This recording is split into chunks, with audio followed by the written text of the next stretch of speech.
오늘도 예수님과 동행하심으로 예수 안에 있는 기쁨과 평안, 형통의 복을 누리시기를 주님의 이름으로 축복합니다.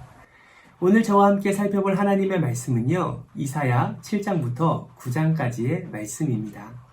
오늘 본문은 아수르의 침략으로 인해 북이스라엘의 멸망을 경고하는 메시지가 담겨져 있습니다.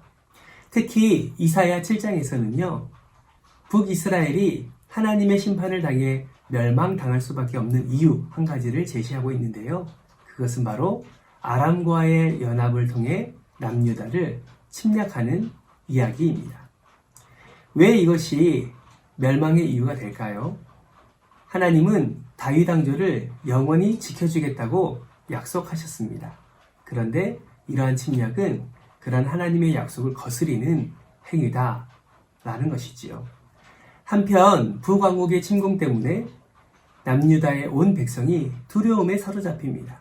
그러자 하나님은 임마누엘의 약속을 주시면서 자신만을 굳게 의지하면 친히 대적을 물리쳐 주겠다고 말씀하십니다. 하나님이 약속하신 이 임마누엘의 약속은 궁극적으로 그리스도에 관한 약속으로 곧 메시아 예언이라 할 수 있습니다.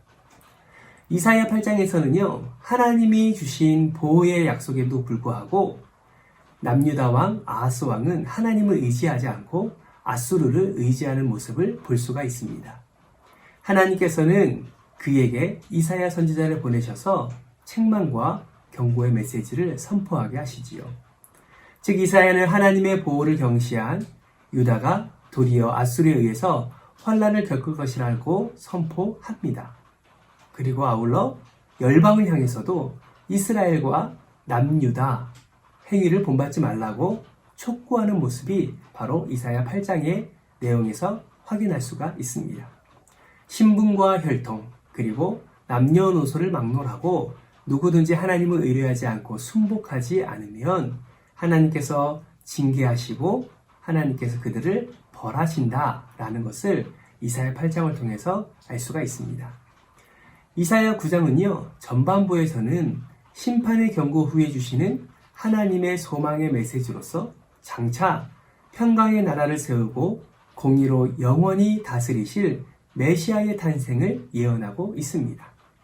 후반부에서는요, 거듭된 경고에도 불구하고 회개하지 않는 북이스라엘이 결국 멸망당할 것이라는 것을 말씀하고 있습니다.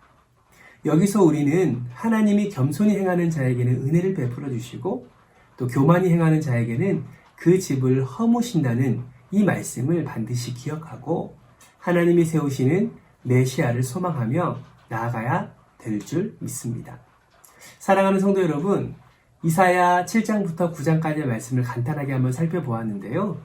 이 말씀을 한 문장으로 요약하면 어떻게 요약할 수 있을까요? 하나님은 언약을 거스리는 자, 하나님을 의지하지 않고 교만한 자를 심판하시지만 결국 메시아, 즉 하나님이 약속하신 그 메시아를 보내주셔서 회복과 소망을 주시는 분이다 라고 요약할 수 있을 것 같습니다. 사랑하는 성도 여러분, 오늘 말씀을 읽으면서 또 묵상하면서 저는 어떤 것이 떠올랐냐면 바로 우리나라, 우리 대한민국을 떠올리게 되었습니다. 가만히 생각해 보니까 지금 우리나라의 모든 사건과 또 모든 행위들, 그런 것들을 바라볼 때 북이스라엘과 별반 다르지 않다는 것을 알게 되었습니다. 아람과 연합하여서 하나님의 언약을 거스리는 행위를 하는 것처럼 우리나라도 세상과 타협하고 또 악한 영과 타협하면서 하나님의 나라, 하나님의 교회를 거스리는 행동을 하는 것들을 우리는 많이 경험하게 됩니다. 코로나19라는 그런 두려움 가운데 우리는 살고 있지만 더 두려운 것은 이렇게 하나님의 나라를 무너뜨리는 이런 악한 행동들이 우리나라에 너무 만연해 있다라는 사실이지요.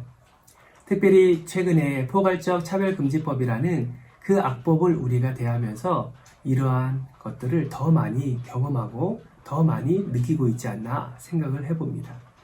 그런데 참 소망이 되는 것은 하나님께서 남유다에게 임마누엘을 약속하시고 또 그렇게 하나님을 의지하는 자에게 하나님께서 친히 그 대적을 물리쳐 주시겠다고 약속하신 것처럼 하나님을 의지하고 하나님을 바라는 자에게는 하나님께서 반드시 그 약속을 이루어 주실 것이라는 그 소망이 있다라는 사실이지요.